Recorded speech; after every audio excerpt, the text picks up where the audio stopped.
समय चक्रका साथमा NIC Asia. Bank पनि साथी पनि राम्रो पनि हाम्रो पनि।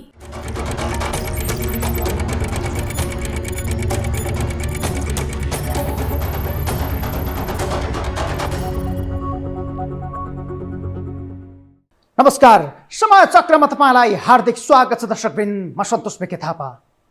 आफ्नै नागरिकलाई नक्कली शरणार्थी बनाएर बेच्ने कांग्रेसका खाँड, माओवादीका उत्पत्ति र एमालेका सहयात्री रायमाझीहरू भएको देशमा उपसभामुख मान्छे ओसार्ने धन्दामा सामेल हुनु कति नौलो होला। हिजोका एमाले कांग्रेसहरूले पनि जनताको सपना र शरीर बेच्ने काम गरे। अहिलेका राष्ट्रपाहरूले पनि यस्तै धन्दा चलाउँदैछन्।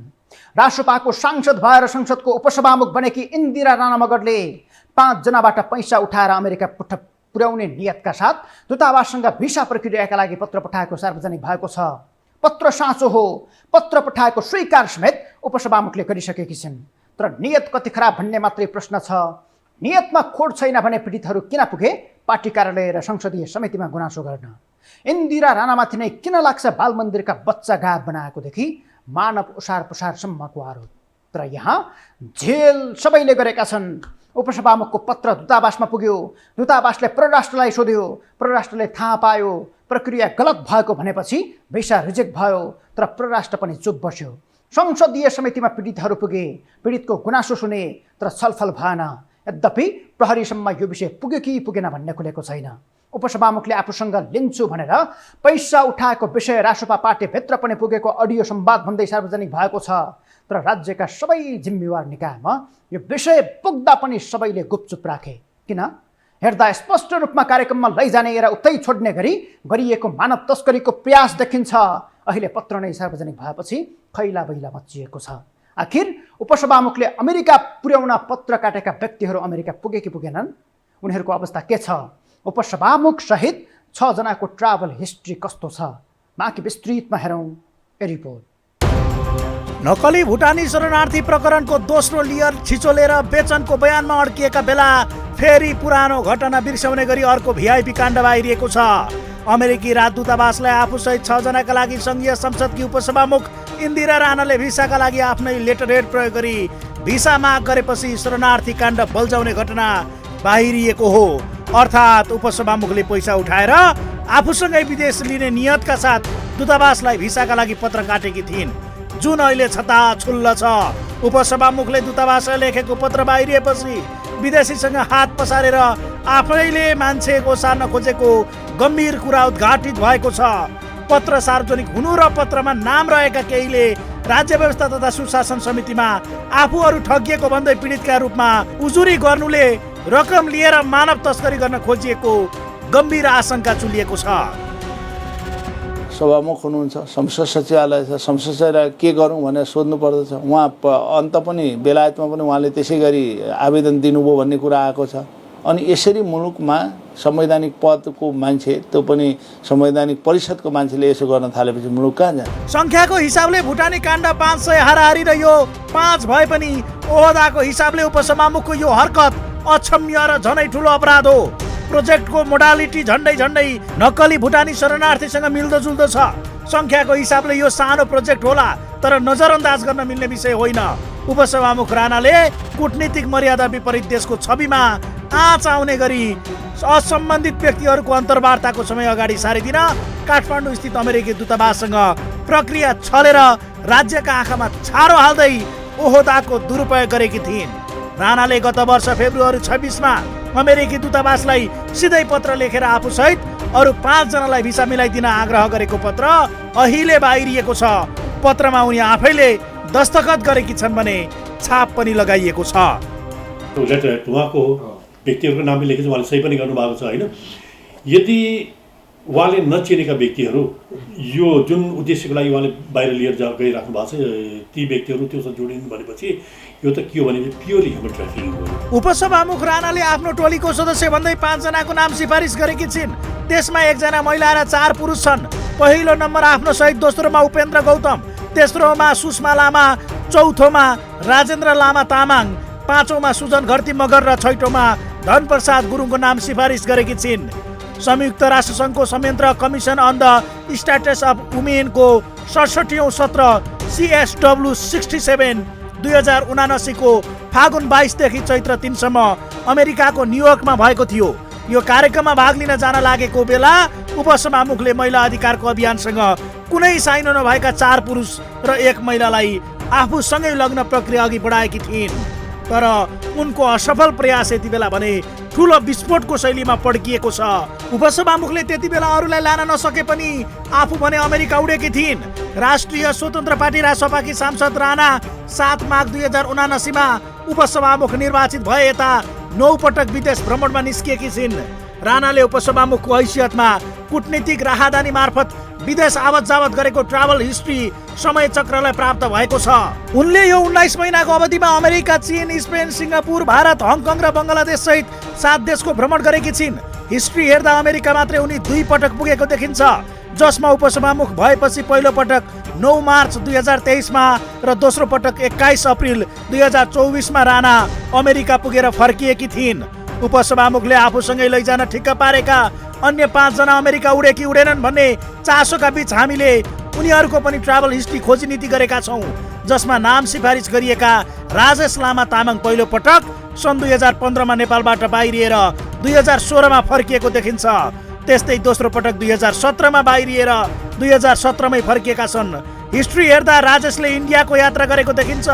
त्यस्तै धनप्रसाद गुरुङ पनि 23 जुन 2021 मा बाहिरिएर अगस्त 14 मा फर्किएका थिए।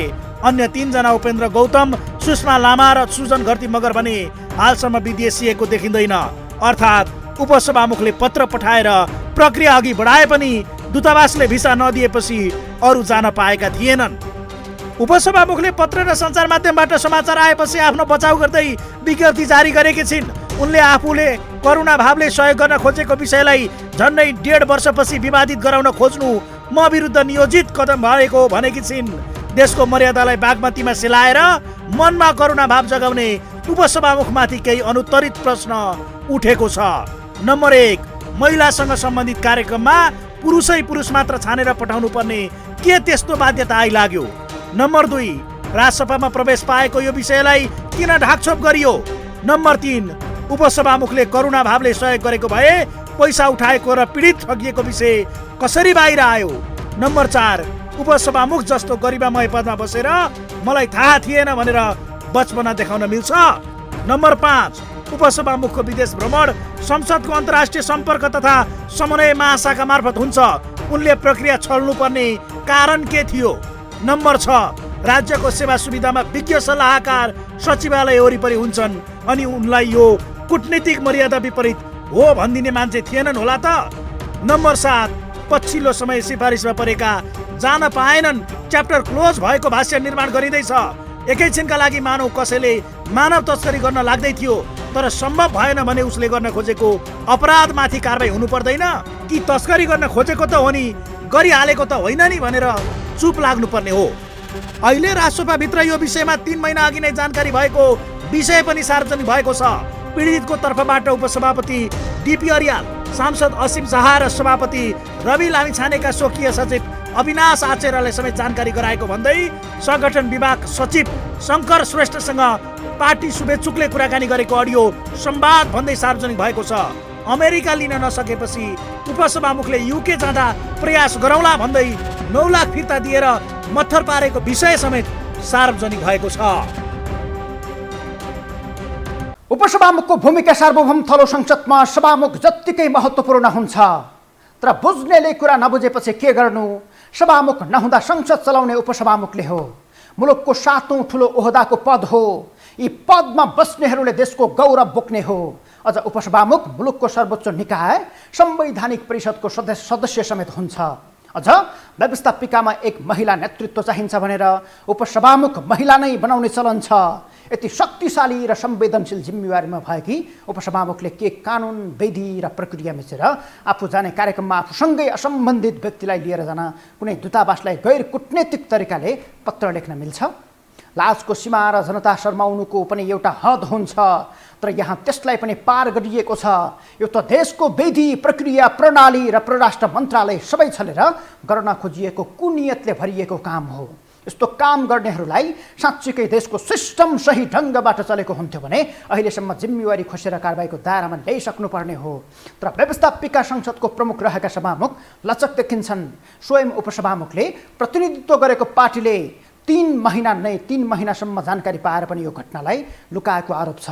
अन्तर्वार्ताको समय मिलाइदिन मानवीयताका हिसाबले गरेको कामलाई राजनैतिक प्रतिशोधमा हेरिएको राष्ट्रपाका केही नेताहरूले बताएका छन् कि देशको नाक काट्ने विषय पनि मानवीयताको हुन्छ। अनि उपसभामुख आफैले विज्ञप्ति जारी गरी करुणा भावमा सहयोग गर्न खोजेको बताएकी छिन् कि गैर कानुनी काम र करुणाको सम्बन्ध छ। उपसभामुखकै माध्यमबाट अमेरिका उड्ने तयारी गरेकाहरूले आफूले पैसा दिएको, धेरै समय झुलाएको र पैसा फिर्ता पनि नगरेको भन्दै राष्ट्रपा पार्टीमा समेत गुनासो गरेका थिए। यदि उनीहरूलाई अमेरिका लिने योजना मुताबिक नै उपसभामुख वा उनी निकट व्यक्तिले पैसा उठाएर यो खाले काम गरेका हुन् भने उनी र म्यान पावर दलाली वा बिचौलिया बीच केही फरक छैन। अमेरिकी दूतावासलाई पत्र लेखेको साँचो हो, तर पैसा लिएको साँचो होइन भने अब यसको सत्य तथ्य बाहिर ल्याउन उपसभामुख आफैले छानबिनलाई सघाउने प्रतिबद्धता गर्नुपर्छ। यदि उपसभामुख दोषी देखिए न अहिले न भविष्यमा कुनै पनि सार्वजनिक पद धारण गर्न नपाउने गरी कारबाहीको दायरामा ल्याउनुपर्छ। किनकि एकपटक गलत नियत देखाएको व्यक्तिले फेरि देखाउँदैन भन्ने ग्यारेन्टी हुँदैन। सरकारी जागिर खाएर, सरकारी तलब भत्ता लिएर, सरकारी छात्रवृत्तिमै विदेश अध्ययनमा गएका कर्मचारी वैज्ञानिकहरू उतै बेपत्ता भएको गम्भीर विषयको उजागर गर्नेछौँ एकैछिनको ब्रेकपछि।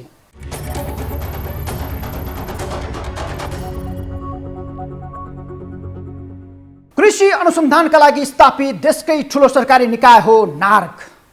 विज्ञान र प्रविधिमा आधारित रहेर कृषिमा कायापलट गर्ने उद्देश्यसहित 1991मा यसको स्थापना भएको थियो।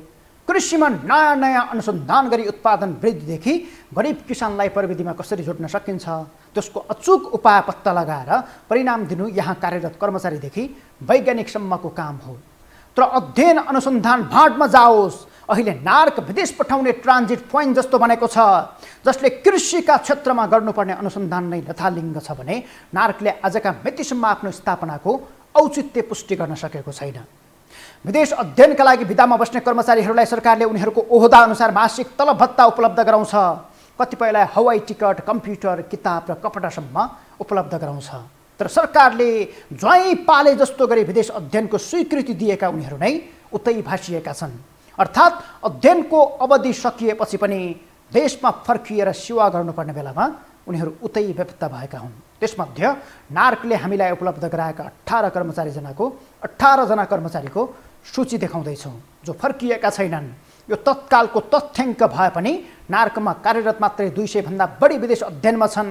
अझै कति जाने तयारीमा छन्। तर यसरी गएका अधिकांशहरू पढाइ सकिएपछि उतै गायब हुन्छन्। माथि विस्तृतमा हेरौँ रिपोर्ट। विदेश अध्ययनका लागि ठुला देशमा गएका वैज्ञानिकहरू नै बेपत्ता भएको डरलाग्दो खबर छ। दर्शकवृन्द, बेरोजगार अवसरको खोजीमा देशको नागरिकता च्यातेर विदेश भाग्नु त सामान्य बन्दैछ। तर सरकारको दानापानी खाएर महिनामा लाखौं तलब थापेर सरकारी कोटामा छात्रवृत्ति पाएर अध्ययनका लागि विदेश गएकाहरू पनि उतै भासिएको सुन्दा अचम्म र उदेक एकैपटक लाग्छ। त्यो पनि विदेश जाने, अध्ययन गर्ने, उच्च स्तरको तालिम प्राप्त गर्ने र फर्किएर देशमा योगदान गर्ने शर्तसहित उनीहरू विदेश अध्ययनमा गएका हुन्। तर विडम्बना, देशलाई धोका दिएर भगौडाहरू अमेरिका, अस्ट्रेलिया र क्यानाडा सहितका देशमै भासिएका छन्। अहिले नार्क विदेश पठाउने ट्रान्जिट पोइन्ट जस्तो बनेको छ। अध्ययन अवधि सकिएर वर्षौं बितिसक्दा समेत उनीहरू सरकार वा सम्बन्धित कार्यालयको सम्पर्कमा आएका छैनन्। त्यसमध्ये नेपाल कृषि अनुसन्धान परिषद नार्कका 18 जना बेपत्ता वैज्ञानिकको सूची हामीलाई प्राप्त भएको छ। यी हुन् होमन रेग्मी, पद र तहका हिसाबले वैज्ञानिक एस हुन्। उनी राष्ट्रिय कृषि आनुवांशिक स्रोत केन्द्र खुमलटारमा कार्यरत थिए। अध्ययनका लागि भन्दै छात्रवृत्ति कोटामा अमेरिका गए, तर अध्ययनको अवधि सकिँदा पनि उनी सम्पर्कमा आएका छैनन्। उनी हुन् नवीन कुमार दङ्गाल, पद र ओहदाका हिसाबले नार्कका वैज्ञानिक हुन्। कृषि अनुसन्धान निर्देशनालय प्रदेश 1 तरहरामा कार्यरत थिए। अध्ययनका लागि अमेरिका गए तर उतै भासिए। यी विकास घिमिरे हुन्। नार्कको प्राविधिक अधिकृत 6औं तहमा कार्यरत थिए। उनले बागवानी अनुसन्धान केन्द्र किमी गाउँ दैलेखमा जागिर खाए, तर अहिले अध्ययनका नाममा अमेरिकामै बेपत्ता हुने सूचीमा छन्। देवराज चालिसे पनि नार्कका वैज्ञानिक हुन्, तर अध्ययन विधा लिएर अस्ट्रेलिया गएका उनी उतै बेपत्ता हुने सूचीमा छन्। उनी राष्ट्रिय मकैबाली अनुसन्धान केन्द्र कार्यक्रम रामपुर चितवनमा कार्यरत थिए। तर पनि छात्रवृत्ति दिनु सरकारलाई खोया उपहार जस्तै भएको छ। विदेशमा बेपत्ता भएका 18 मध्ये देवीराम कडेल अमेरिकामा छन्। उनी राष्ट्रिय बाली विज्ञान अनुसन्धान केन्द्र खुमलटारका प्राविधिक अधिकृत हुन्। रामकुमार बस्नेत अमेरिकामा छन्। उनी राष्ट्रिय बाली प्रजनन तथा आनुवांशिक अनुसन्धान केन्द्र खुमलटारमा कार्यरत थिए। विनिता थापा अमेरिकामा छन्। उनी राष्ट्रिय माटो विज्ञान अनुसन्धान केन्द्र खुमलटारमा कार्यरत थिइन्। अच्युत मिश्र राष्ट्रिय खाद्य अनुसन्धान केन्द्र खुमलटारका वैज्ञानिक हुन्। उनी अमेरिकातिरै बेपत्ता छन्। किरण बराल पहाडी बाली अनुसन्धान कार्यक्रम काभ्रे र दोलखामा कार्यरत वैज्ञानिक हुन्। उनी क्यानाडा पुगेर उतै बेपत्ता छन्। सुशील कुमार गैरे प्राविधिक अधिकृत हुन्। उनी राष्ट्रिय कीट विज्ञान अनुसन्धान केन्द्र खुमलटारमा कार्यरत भए पनि अध्ययन विधामा अस्ट्रेलिया पुगेर उतै बेपत्ता भए।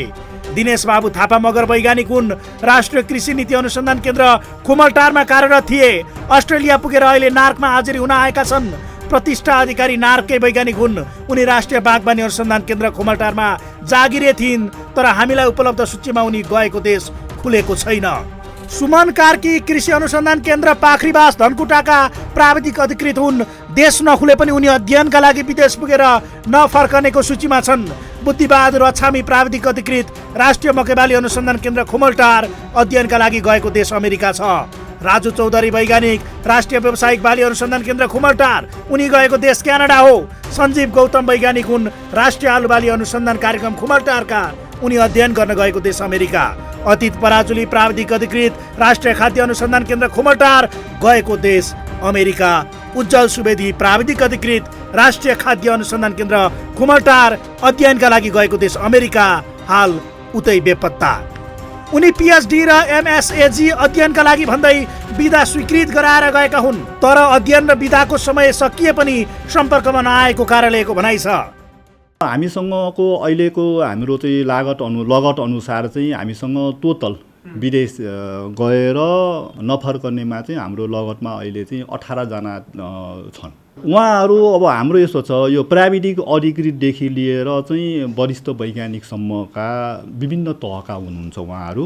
18 मध्ये 4 जनाले उतैबाट राजीनामा पठाएका थिए, जसमा होमन रेग्मी, अच्युत मिश्र, नवीन कुमार दङ्गाल र उज्जवल सुवेदी छन्, जुन राजीनामा स्वीकृत भएको छैन। अध्ययन अवधिसम्मको तलब भत्ता बुझेर अध्ययन सकिएपछि देशमै सेवा गर्नुपर्ने बेला उनीहरू उतै बस्न राजीनामा बुझाएका हुन्।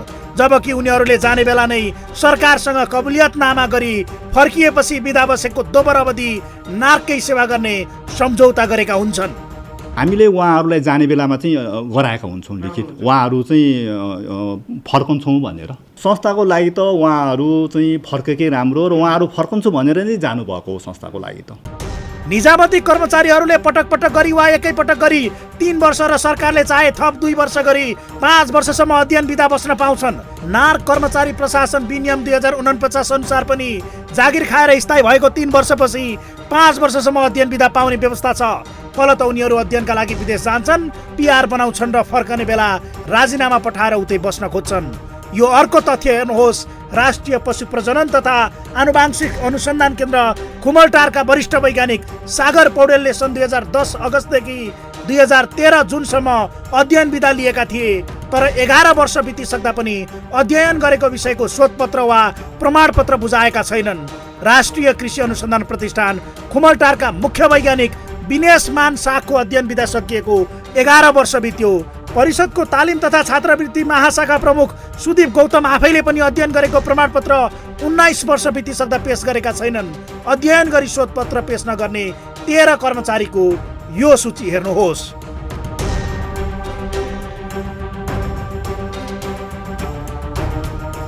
दुई 2073 वैशाखदेखि 75 चैतसम्म तलबी अध्ययन बिदा लिनेको संख्या 96 छ। 2076 देखि 81 वैशाखसम्म 36 जनाले अध्ययन बिदा लिएका छन्। कुल 132 मध्ये अधिकांश फर्किएका छैनन्। तर महालेखा परीक्षकको वार्षिक प्रतिवेदन अनुसार नार्कका मात्रै 274 कर्मचारी विदेश अध्ययनमा छन्। अवसर राम्रो पाउँदा अधिकांश उतै बेपत्ता हुन्छन्। यता उनीहरू तलबी बिदामा बसेको हुँदा नयाँ पदपूर्ति पनि हुँदैन। फलत सरकारलाई दुवैतर्फ नोक्सान भइरहेको छ। विदेश अध्ययनका लागि बिदामा बस्ने कर्मचारीहरूलाई सरकारले उनीहरूको ओहदा अनुसार मासिक तलब भत्ता उपलब्ध गराउँछ। कतिपयलाई हवाई टिकट, कम्प्युटर, किताब र कपडासम्म उपलब्ध गराउँछ। तर सरकारले ज्वाइँ पारे जसो गरी विदेश अध्ययनको स्वीकृति दिएका उनीहरू नै उतै भासिएका छन्। उनीहरूका लागि यो देशमा रोजगारी छैन भनौँ भने 40,000 देखि 1.5 लाखको तलब सुविधा लिइरहेका छन्। वैज्ञानिक भएकाले अनुसन्धान र नयाँ नयाँ आयामहरू पत्ता लगाई कृषिमा अझ धेरैलाई रोजगारी दिने वातावरण बनाउनु उनीहरूको पनि दायित्व हो। तर स्वार्थीहरू उतै बेपत्ता भए।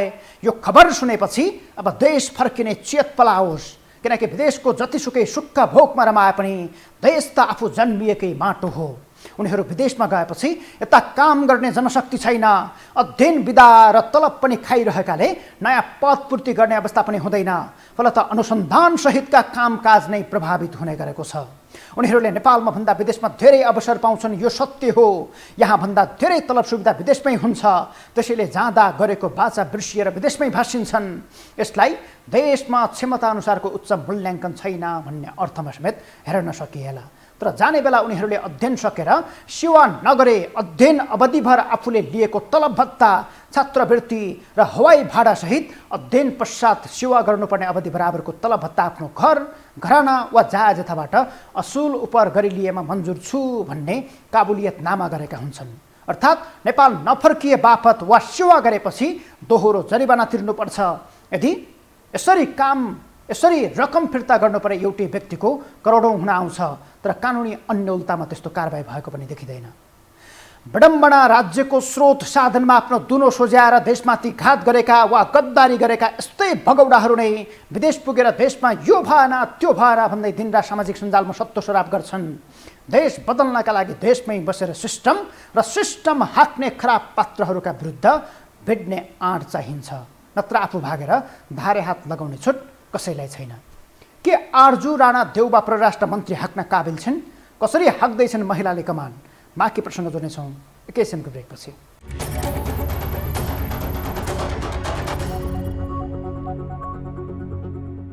आर्जु राणा देउबाका धेरै दुर्गुणहरूलाई बिर्सिने हो भने परराष्ट्र मन्त्रालय महिलाको नेतृत्वमा पुगेको छ, जहाँ सचिव पनि महिला नै छिन्। अर्थात् 2 महिलाहरूले परराष्ट्रको कमान सम्हाल्नेछन्। कतिपयले परराष्ट्रको जिम्मेवारीमा दुवै काबिल महिलाहरू रहेको विश्लेषण गरिरहेका छन्। पुरुषभन्दा बढ्ता परिणाममुखी काम गर्नुपर्ने जिम्मेवारी उनीहरूको काँधमा छ। कि आर्जुले परराष्ट्र मन्त्रीका रूपमा कूटनैतिक तरिकाले देशलाई हित हुन सक्ने काम गर्न सक्लिन्? आज केही नेतृत्वमा रहेका महिलाहरूको विस्तृतमा चर्चा गर्दैछौँ। बाँकी हेरौँ रिपोर्ट। परराष्ट्रमा आर्जु राणाको इन्ट्रीसँगै सिंहदरबारभित्र एउटा जबरजस्त संयोग जुरेको छ दर्शकवृन्द। अब महिला मन्त्रीको हैसियतमा आर्जु र सचिवमा सेवालम सालले नम्बरी जोडी भएर परराष्ट्र हाँक्नेछन्। एउटै मन्त्रालयमा महिला मन्त्री र सचिव एक जेटका 2 पाइलट जस्तो यो खालको संयोग बिरलै भेटिन्छ। अनुभवले खारिएकी काबिल अफिसर सेवासँगै मन्त्रालयको मियोका रूपमा कमान्डर भएर आएकी आर्जुका लागि यो आफूलाई प्रमाणित गर्ने स्वर्ण युग हो। धेरैजना महिलाहरू पनि यहाँ देखिएको भएर आइ एम फिलिङ भेरी एन्करेज्ड। यहाँहरूलाई आज परराष्ट्र मन्त्रीको रूपमा आफूलाई पाउँदाखेरि मलाई एकदमै ठुलो जिम्मेवार बोध भएको छ। राजनीतिक रूपमा आर्जुका गुण दुर्गुण होलान्, तर अहिले परराष्ट्रले खोजेको उनी जस्तै बोल्ड र ड्यासिङ लेडी हो, किनकि विदेशीसँगको डिल नेपालीमा होइन अङ्ग्रेजीमा हुन्छ। अहिले आर्जुले मन्त्रालयमा धेरै इङ्ग्लिस छाँटेको भनेर आलोचना सुरु भएको छ। स्मरण रहोस्, नेपाली समाज यही हो जसले लगानी सम्मेलनमा तत्कालीन उद्योग मन्त्री मातृका प्रसाद यादवले अङ्ग्रेजी बोल्न नजानेपछि ट्रोल गरेको थियो। Who give us mark, do not eat also, and our some officer also यसको शिकार तत्कालीन श्रम मन्त्री गोकर्ण विष्ट पनि भएका थिए। कसैलाई बोल्न नजान्दा खिसी ट्युरी गरेर उडाउने अनि कसैले बढी बोल्यो भनेर आलोचना गर्नेहरूका लागि अब आनी छोइङ डोल्माको गीत फुलका आँखामा फुलै संसारको एउटा बिम्ब छोड्नु बाहेक अर्को विकल्प नहुन सक्छ। तथापि आर्जु सिंहदरबार छिर्नु र गमक्क परेर मन्त्रीको हैसियतमा विराजमान हुनु मात्रै ठुलो कुरो होइन। उनको उपस्थितिले सिङ्गो देशका महिलाको प्रतिनिधित्व गरेको छ, जुन पदको ओज र कद अब उनले भुल्नुहुन्न।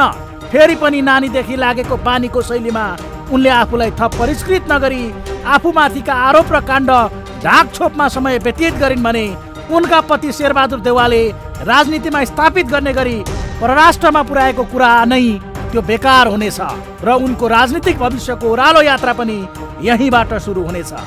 अहिले प्रधानमन्त्री केपी शर्मा ओलीको क्याबिनेटमा महिला मन्त्रीका रूपमा आरजु परराष्ट्र र विद्या भट्टराई शिक्षा मन्त्रीका रूपमा छन्। औसत प्रतिशतको हिसाबले महिलाको यो सहभागिता निकै कम मात्र होइन, लज्जास्पद नै हो। तर आरजु र विद्याले आफूलाई प्रमाणित गरेर महिलाको सहभागिता अपरिहार्य रहेको नैतिक दबाव सिर्जना गर्न जरुरी छ। अहिले आरजु र विद्याको सहभागितासँगै काङ्ग्रेसभित्रैबाट देशको नेतृत्व अर्थात् महिला प्रधानमन्त्री बन्नुपर्ने आवाज उठेको छ। महिलाहरूलाई जति आकर्षित गर्नुहुन्छ त्यति हामी सफल हुन्छौँ। महिलाहरूलाई ब्याक बेन्च बनाएर होइन, अगाडि सार्नुपर्छ। म त चाहन्छु कि महिला प्रधानमन्त्री होस् भनेर। परराष्ट्रभित्र आरजु र सेवाको जोडीपछि जिल्ला हाकेका केही महिला कमान्डरहरूको चर्चा गर्दैछौँ, जसले एकपटक गर्वले तपाईँ हाम्रो छाती चौडा हुन्छ। मूलतः जिल्लामा सुरक्षाको बागडोर प्रमुख जिल्ला अधिकारी अर्थात् सिडिओको कमान्डमा हुन्छ। नेपाली समाज र दूरदराजमा अहिले पनि सिडिओ भनेपछि पुरुष हुने मानसिकता छ, जसलाई चिर्दै आफूलाई प्रशासनिक क्षेत्रको काबिल योग्य कमान्डरका रूपमा चिनाएका महिला सिडिओहरू छन्। देशभरका 77 मध्ये अहिले 8 जिल्लाको कमान्ड महिला सिडिओले गरिरहेका छन्। नम्बर 1, रुद्रादेवी शर्मा महिला सिडिओको नाम लिँदा पहिलो लिस्टमा पर्छ। सिडिओ भएर धेरै जिल्ला हाँक्ने महिलाको सूचीमा सम्भवतः उनी पहिलो हुन्। उनले यसअघि नै भक्तपुर, गुल्मी, रामेछाप, काभ्रे पलाञ्चोक र अहिले बर्दियासहित आधा दर्जन जिल्लाको नेतृत्व सम्हालिसकेकी छिन्। आफूलाई कुशल र नेतृत्वमा सफल करार गरेकी उनी गत जेठ 21 गतेदेखि बर्दियाको प्रमुख जिल्ला अधिकारीका रूपमा कार्यरत छिन्। नम्बर 2, मीना अर्याल प्रमुख जिल्ला अधिकारी तेह्रथुम। पूर्वी जिल्ला तेह्रथुमको सुरक्षा बागडोर मीना अर्यालको कानमा छ। उनले यसअघि पनि अर्घाखाँचीमा सिडिओ भएर अनुभव बटुलेकी छिन्। नेपाल सरकारकी उपसचिव मीना गत चैत्र 12 देखि तेह्रथुमको सिडिओका रूपमा कार्यरत छिन्।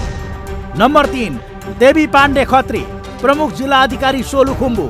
हिमाली जिल्ला सोलुखुम्बुको प्रशासनिक कमान्डरका रूपमा देवी पाण्डे खत्री छिन्। पश्चिम गुल्मीकी पाण्डेले अहिले सोलुखुम्बुमा सिडिओको रूपमा जिल्लाको बागडोर सम्हालिरहेकी छन्। यसअघि पर्वतमा सिडिओ र गोर्खामा सहायक सिडिओ भएर काम गरेकी उनी 2080 कार्तिक 22 देखि सिडिओको रूपमा सोलु पुगेकी हुन्। नम्बर 4, अनिता निरौला प्रमुख जिल्ला अधिकारी रामेछाप। सङ्खुवा सभाकी अनिता यति बेला रामेछापको सिडिओका रूपमा कार्यरत छिन्। गृहले उनलाई 2079 चैत्र 16 मा रामेछापको सिडिओ बनाएर पठाएको थियो।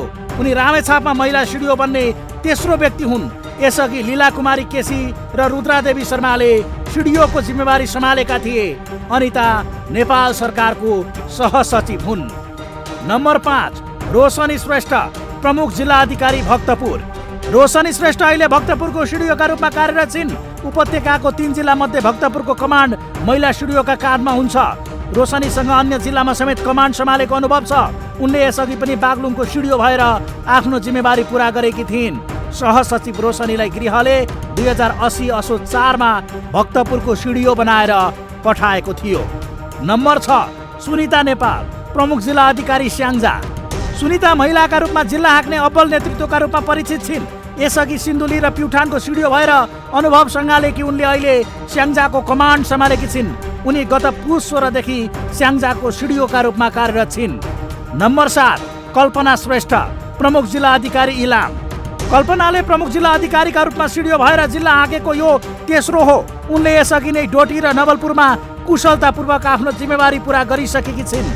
अन्य जिल्लामा समेत अनुभव बटुलेकी उनलाई गृहले गत जेठ 23 गते इलामको सिडिओ बनाएर पठाएको थियो। उनी नेपाल सरकारको सहसचिव हुन्। नम्बर 8, स्किम श्रेष्ठ प्रमुख जिल्ला अधिकारी नवलपरासी बर्दघाट सुस्ता। भारतसँग सीमा जोडिएको नवलपरासी बर्दघाटको सुरक्षा कमान्ड यति बेला स्किम श्रेष्ठको काँधमा छ। नेपाल सरकारको सहसचिव उनलाई गृहले जेठ 23 गते सिडिओ बनाएर बर्दघाट पठाएको हो। सिंहदरबारदेखि जिल्लाको सुरक्षा कमान्डर भएका महिलाको विषयमा चर्चा गर्दा अझै केही नामहरू छन् जसलाई छुटाइयो भने सायद त्यो अपुरो हुन्छ।